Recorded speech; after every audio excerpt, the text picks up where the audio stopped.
Good morning. How are you all doing after that lovely night tonight? Thank you for coming to the second day of IndieCade Europe. I am Zoraida, or Zoe. I'm part of the curatorial board for IndieCades, together with a couple of others, like Claudia over here, and a few others. And I'm very happy to be part of this and to welcome you today, because we have this wonderful, beautiful artist that does a lot of playful things, a lot of playful installations, and I listened to her talk a couple of years ago, and I was super inspired by it, and hope you are as well. So please welcome Tine Bech.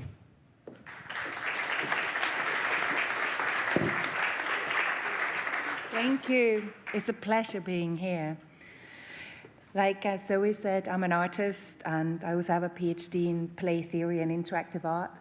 So I think what combines them all is this notion of play, which is what I'm going to be talking about, and I'm going to be showing some of my works. So at our studio, we mix technology and art to create experiences. They're all very experience-based. For instance, like a swimming pool where the inspiration was a Rothko painting, but people could dive through it and swim it and have that sensation of swimming and diving into color.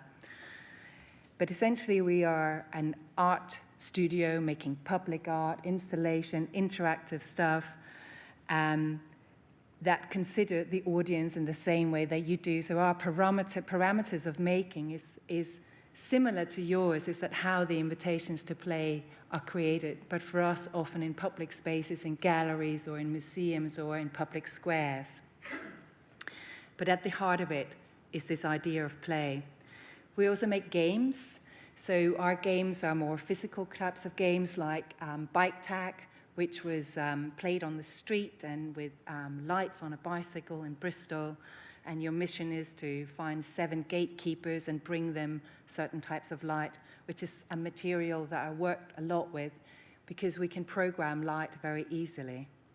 But what is important when we're creating these types of games is that the technology is very easy, immediate to understand. So you're not reading a manual, you don't have to download a particular kind of app or scan anything. You can sort of step into this idea of interactivity without hesitations. And in that sense, I think it's really interesting how play is shifting throughout history in the sense of technologies, that now we have immersive technology and we're playing with those, and they might shift slightly how we're creating our games, or we have our everyday environments that's around us that are increasingly becoming more interactive. We have automated checkout. So we're living in this sort of automated society. At the same time, we're playing with technologies in new ways. And I think that artists and designers and playmakers are always exploring the new materiality of how we can make something, that both in the same ways as screens, where this is shifting to be an arena, where it's shifting into being a public space as well. But I think what is important in the context of technology is that these interactions are not really about how we feel about technology, but it's about always creating new ways of communicating, new ways of connecting. And for me, technology is something which has a materiality. So, for instance, an ultrasonic sensor is really good for something where you go towards. I'm going to keep wandering away from the mic. So something that you go towards, whereas the RFID is something you go past, or proximity types of things. So when we have Arduinos and we have different types of electronics making in the studio, but each of those electronics have a different behavior that they can entice. So they invite different types of playful behavior, and so does the materiality.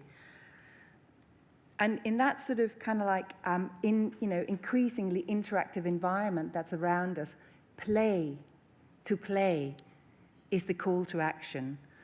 And it's a call to doing different, creating different spaces where we can not only play, but we can have a social space where we're talking, like, for instance, here, which is at SIGGRAPH in the Interactive Art Gallery. And this is in 2016. And it's a swing that drives, I don't think we have sound for it. It's a swing that has, every time you go forward, it goes swoosh. And you can control which hashtag, and you're driving the live Twitter feed. And this is before Trump, this is before Brexit, but this is in the lead up to it. So what we ended up having was looking at all the mad things that comes out on Twitter and then sitting on a swing and having a conversation about it.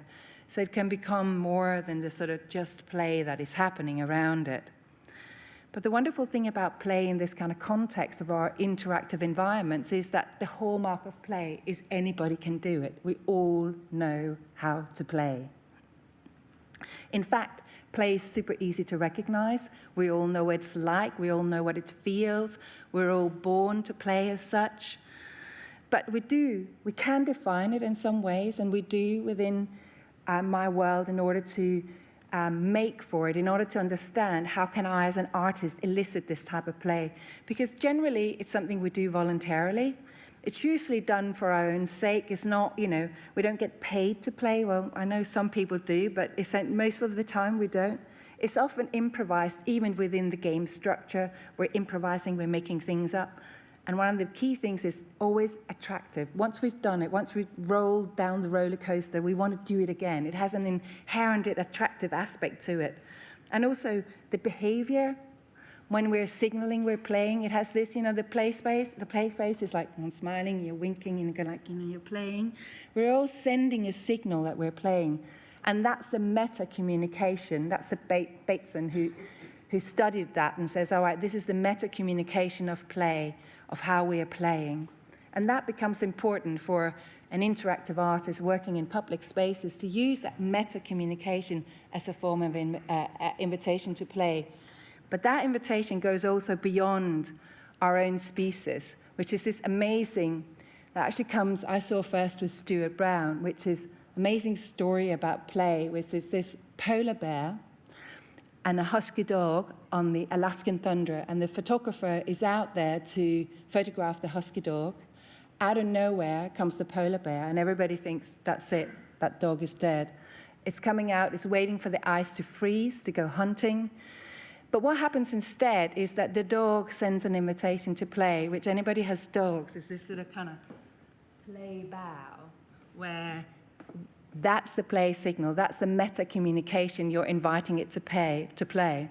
And that husky dog and the polar bear played for a week while the polar bear was waiting for the ice to freeze. It was a unique example of how cross-species and how we are as we're playing. But also one of the more really interesting things is you can see the crow on the rooftop and with a white lid right here. This here. It's a white lid. It's a white lid. And that is me procrastinating doing my PhD, surfing on the YouTube, watching for animal play. And this is a crow who's found a white plastic lid and literally flapping up its wing, going up on the top of the roof, putting its little feet down onto it, and sliding down the roof, so it's snowboarding down the roof, which is an amazing example of how play can happen, because that's the other reason why we play. It is the most fun of all to do. So, to play or not to play. This is Catch Me Now.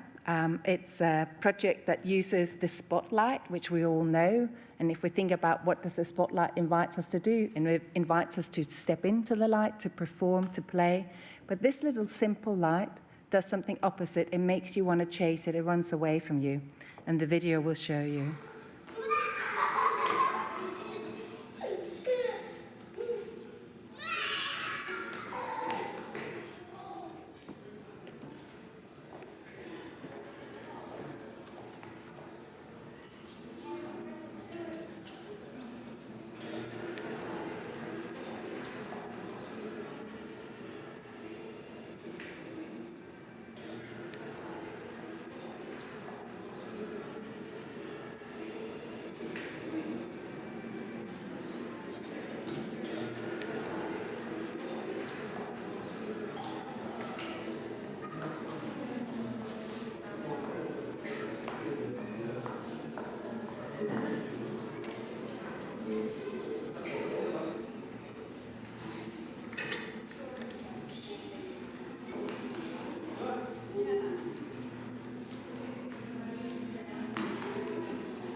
you get the idea, super simple.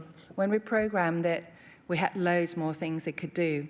And what we ended up doing was taking every little kind of thing of all the interactivities of that the light could do. We're using a webcam and a spot analysis and a software, visual software, programming it. And we ended up taking them all out and by watching people play. But the more simple we made it, the more people actually played. And the play behavior that it elicits, we've shown it in many different places, is strike a pose, look at me, who catches the light first, pushing other people out of the light, talking to the light while you're doing it, and people staying and doing it over and over again, even though they're meant to just walk by and do it. So it has this sort of kind of flow and being caught up into that kind of wonderful feeling of play. But what was really interesting for me watching it and seeing is that there was a lot of children playing, and I didn't really set out to make an artwork which was for children based. And I thought, what's happening? Why are they only playing? And watching this tweet from when we showed it in Bath, someone tweeting, "Move over, I want to have a play."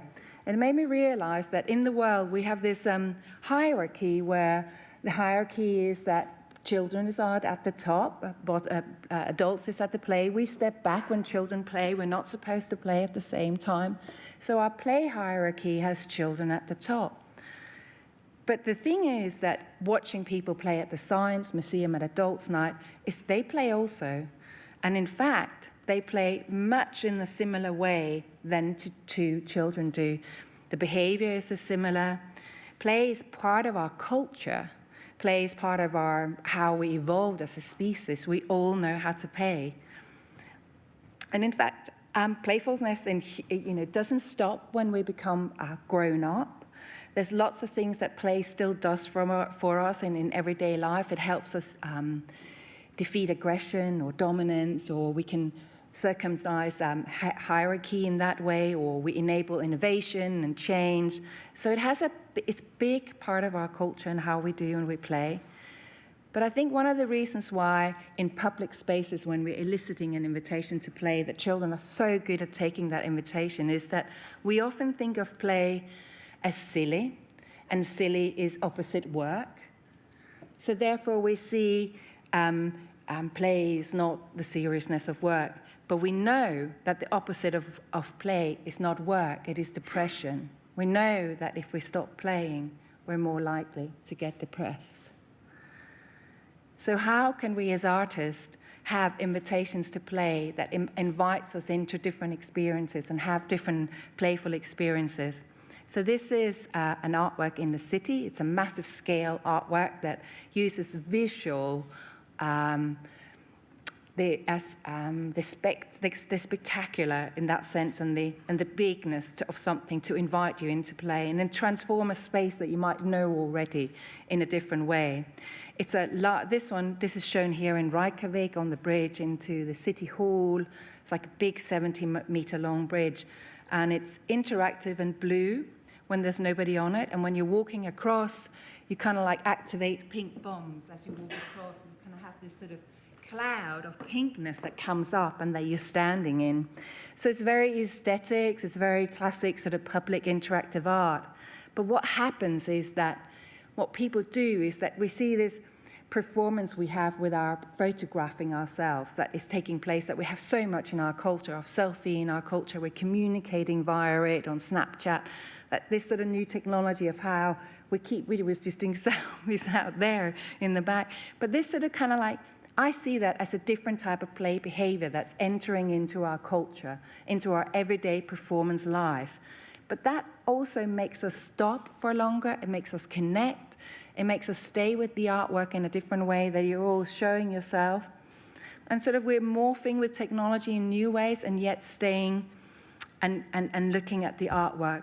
Because the truth of it, we're really, as a humanity, we're built for play. We don't lose the ability or the need to have playful experiences or pleasures as we grow up. Our behaviors change. We might play in a different way than we did when we were children, but the drive to play is still with us. The key, though, is do we act on it? Do we play? So in that context, what is Playable Cities? So Playable Cities is some projects I've been involved in, and Playable Cities are all looking for what is a human automated society? How can we create communities? How can we have not smart cities, which is about efficiency? How can we have cities which is about connecting, being human, having public spaces that is for all? And this is a project that explores citizenship, technology, local powers, where we're activating public spaces. So this is a space in Melbourne, in Australia, that looked like this. And then we had a commission to activate it, so it became this instead.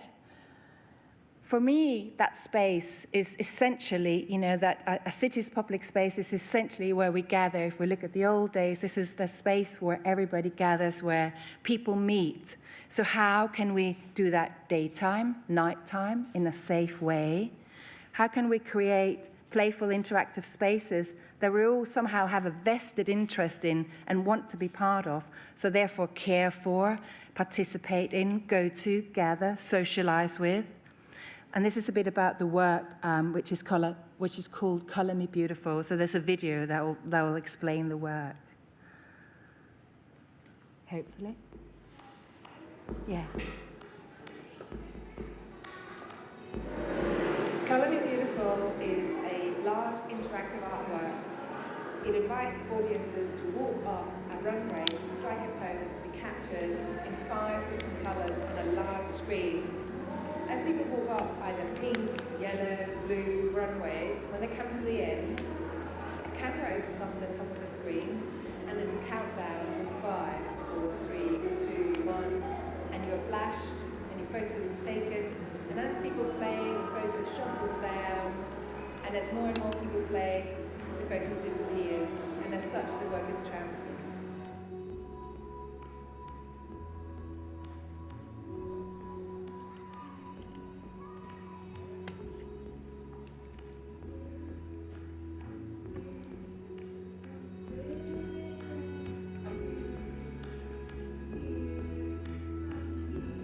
If you walk up the red one there, you'll get a photo of yourself in red. If you walk up the pink, you'll strike a pose and you'll become pink. So there's a beautiful colour overlay deliberately created to create a colour matrix that enchants you into interacting. The work in itself invites play, performance in public spaces, and invites us to be social, interacting with our families, with our friends, and with strangers.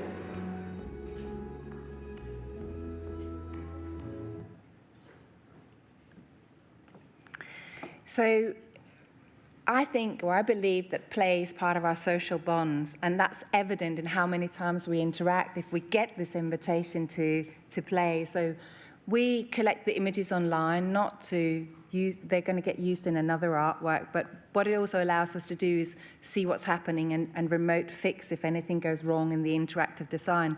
And what we can see is that it runs 24/7. So guards play at night. So, when nobody's around and they're very bored. And it's amazing to see what people can think of. We design it and we think, oh, this is going to work. It gets tested, it gets played, and it gets changed a bit.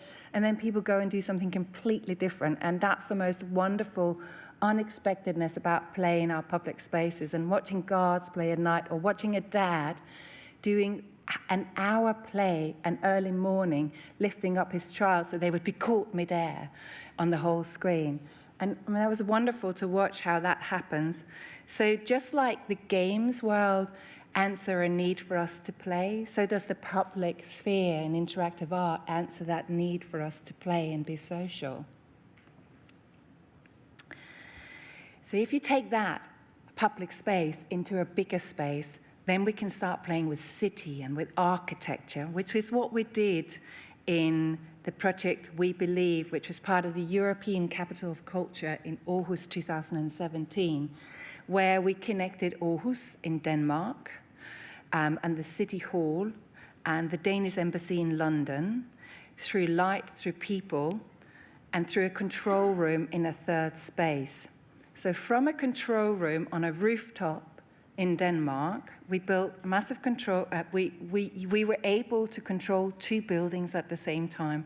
Those 2 buildings was designed by Arne Jacobsen, who's a Danish architect, And they connect, obviously, Denmark is the European aspects of it. And there you go. So you can see some of that here. So in the control room, audience was able to control the light on both buildings. And a webcam was placed at the Danish embassy, broadcasting the webcam into the control room so you could follow the interactions on it. And in that kind of context, those two buildings talking together, what was important was the control room was the most important bit. That was the heart of it. The building was two structures which were our play platform, and they were both structures of power. It was the city hall, it was the embassy. So they were both kind of places where so when people were in Aarhus and they were controlling and they could see the tower in front of them, the embassy in London was mirroring it at the same time. So it was all about visualizing a European connection in the time of, the word I won't say, but in the time of disconnecting two countries, European collaboration, cultural collaboration, talking across cities, talking with each other. And for us, this is just us filming the control room like while building it. So the control room was pure old play. It was the arcade press machines with different colors. They burn out a bit in the light. It was a joystick where you could literally move around on the building and you could follow where you were on the building. We had an alarm, we had a danger button, we could rotate the floor. So it was a massive kind of playable architectural piece where people were playing in the control room. You can see it here. So they're on the rooftop. This is in Danish.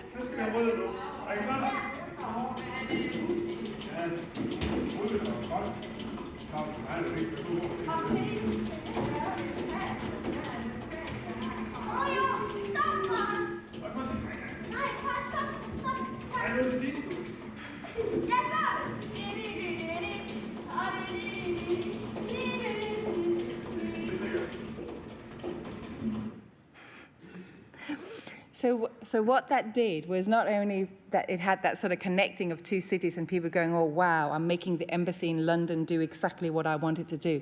It had that bit that play has, if we think of the wheel of play, that we go through the wheel of play where we have anticipation, we have some understanding, and once we figured it out, we have mastery, which is a great form of play where we start mastering something. And for me, this was this bit where you can sit and you can play on a game, maybe on your phone or your screen, but here we were playing in the city, so I was playing with the building, literally in front of me, instead of having this sort of being the master of the city. But at the same time, it was all about creating those connections and watching people play. So someone knew someone who worked at the embassy, went up to the control room and played, and asked her to go outside and wave at her so she could see her on the webcam.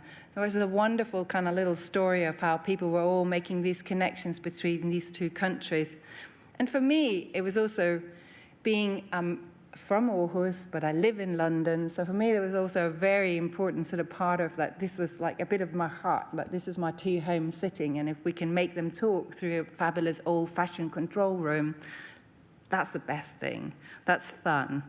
But it's also building those communities and ensuring that we somehow highlight as artists that it's important to have those together and that it's important to play together and keep doing that, and how those bonds actually mean something in the wider kind of context. And in that sense, the permission to play becomes something more.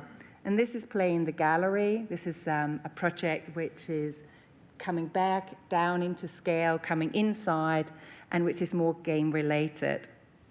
So Tracking You is a project where you wear capes.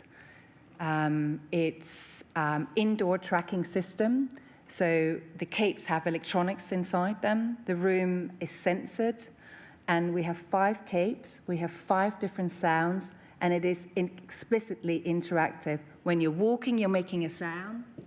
When you stop, there's no sound.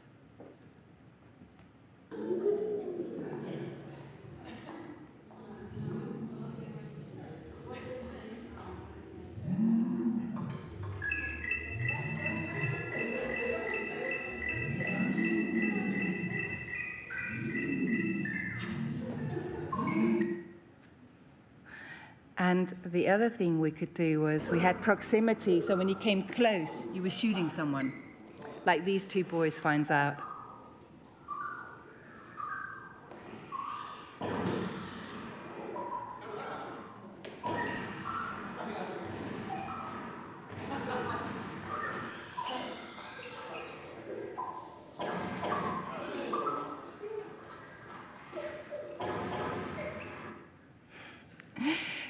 This project was shown at the V&A, the Victoria and Albert Museum in London, and it was really kind of part of a research project, and it was heavily tech. It was quite a heavy, big kind of tech kind of project.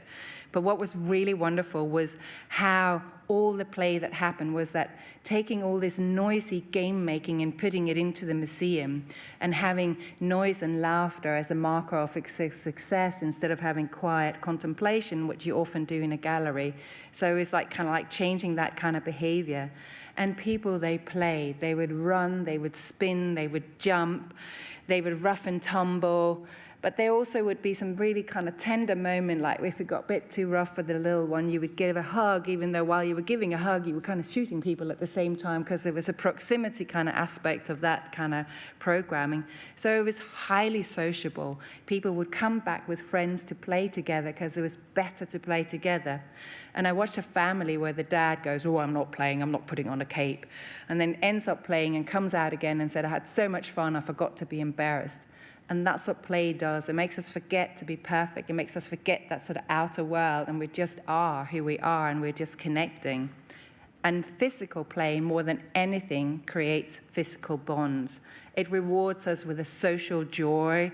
It is where the highest laughter occur when we're playing physically. And neuroscience, Panksepp, argues that perhaps the reasons why we play is that this generation of positive emotion may be one of the most important adaptive functions of why we play as human. We are the most playful species there is. And he proves that in empirical research. But I think when you're making these types of things and you're watching people play, it's evident by the eye that people are having fun and they're laughing. And literally our brains are lighting up. We know that when we're playing in this manner. We're activating our intelligence and our emotional intelligence. If we can't play, Stuart Brown suggests that moving is like a gateway into play. So if you have people going, "No, I can't play," but if we start to move, that's a way that we can go through that gateway and into play. And Rainbow Makers is a game in a museum that does exactly that.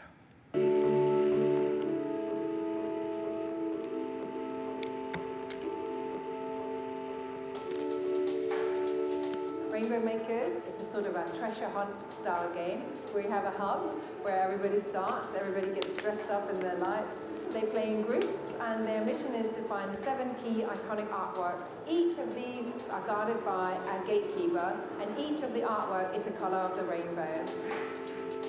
The gatekeeper takes a photo of them, which is uploaded to the internet, and together we're creating a collective rainbow online. Once people have found all the 7 artworks, they completed the game, they come back to the hub, and they're rainbow makers.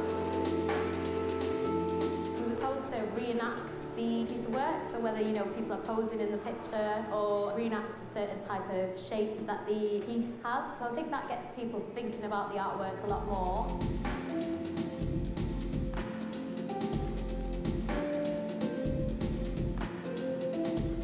Yeah, no, I really enjoyed it. Usually, young people like us don't really expect these type of things in art galleries. You'd think that you're not allowed to go around looking for stuff, so I really enjoyed it.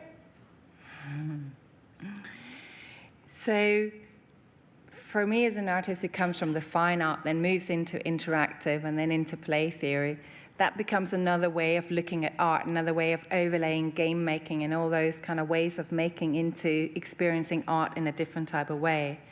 But that kind of play is more than just like the body at play, physical types of play. The joy that comes from that is more than just play, because it's through the body we get kinetically attuned to other people.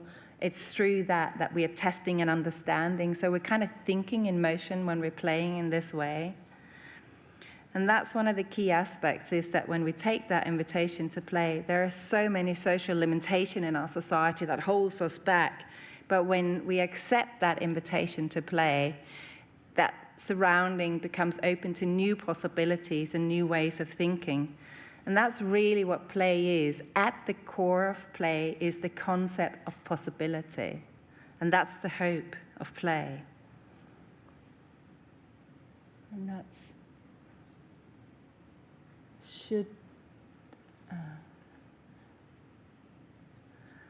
exactly. So when we play, we start to care, which is what is at the heart of play. It's that type of possibility that we have when we play. And that's it for me. Thank you.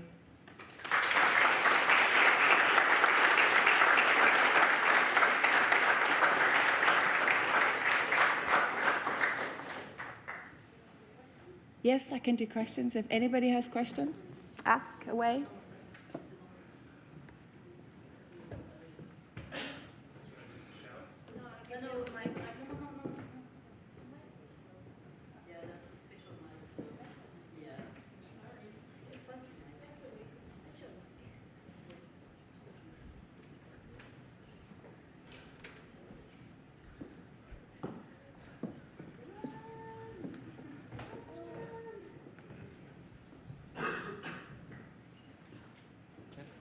Check.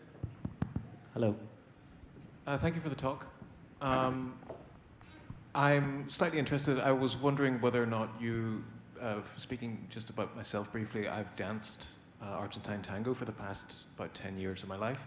And I'm wondering whether or not you have, because what you've been talking about, the invitation to play, like I've been a teacher and I've helped with classes and teaching and stuff.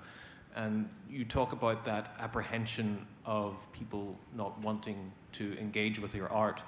I've seen something very, very similar myself repeatedly with classes. People are very, very nervous when they come to a dance class for the first few times, and the physical interaction with another person, because it is you're physically embracing other people.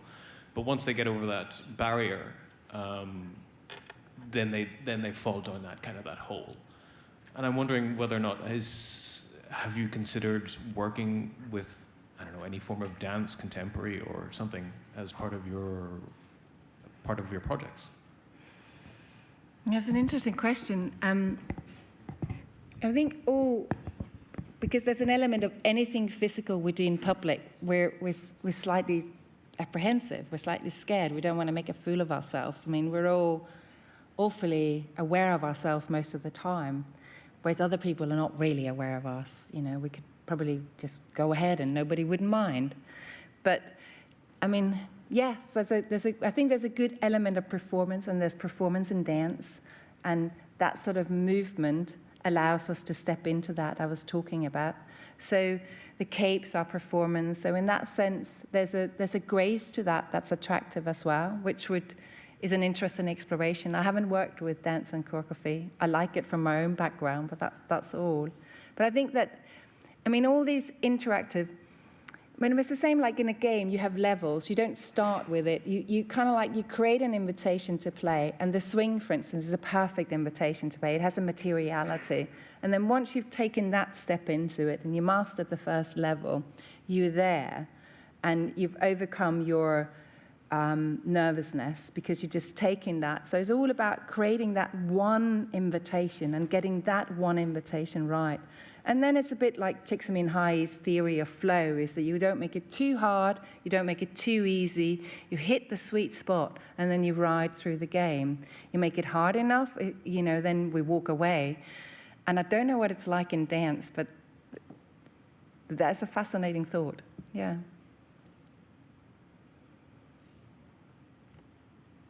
Okay, yeah, thank you. Thanks.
Il y a pas de son. Est-ce que